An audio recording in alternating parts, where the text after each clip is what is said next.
Ele me o fifa malama ona mawalo le aunga oti au mai abatu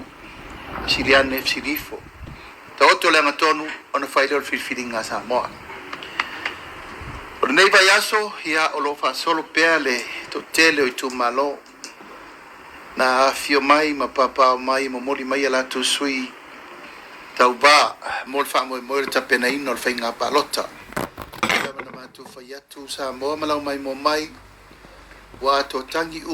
lima sutasi tu malo le tatou tapenanga o le waiai. Peita,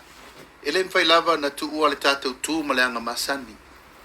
Le anga a poto samo e fesi la fai, ele fai e le ala, ele fai e lungo penga ta vai lani, ele fai a fo ini fa upunga ini me le ua ma le ua loa. Le ala leo sirfa ingo o lewa sabali nele lima masino fa solo. Ma al tae nei, ia na ufale mai fo inisio tatu tu malo tasi fo yosui mai vai singa no lua ia o ana lua ia ma fale ata lua ia pese aso numero lua neso lua ia viele tu o le fato amotu atu ia ua malo lo mai ai mal tatu komiti ia le la ua tapena ile tatu folo fala sa mo mala mai mo mai ua fatatia por kalame tolu masina nei o le ua mai fa lau o le por kalame ale ofisa e fa tonu wina fa tulangana o tato fainga palota ma o ina fo yolo lima te nai le fa tulangana por kalame le tato ainga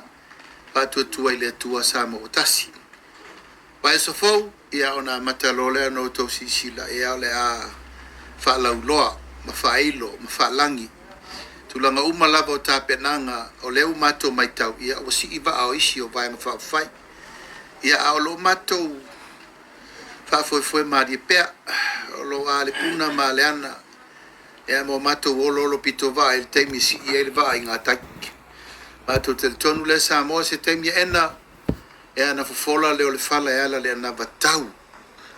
ua tapena ile nei tau mo fainga le ainga le fatu tu ele tu sa mo tasi mo fa mo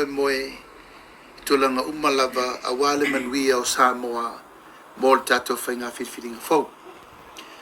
alolo mai le feilo inga fa pitoa al tato ainga mai tu malo lava lima sutasi ele ai se tu malo o Samoa mato tele lasia mato savalia foi mota mlawa lai fono atou te sota iai ma tatou fono tala ina Yesu fili tofa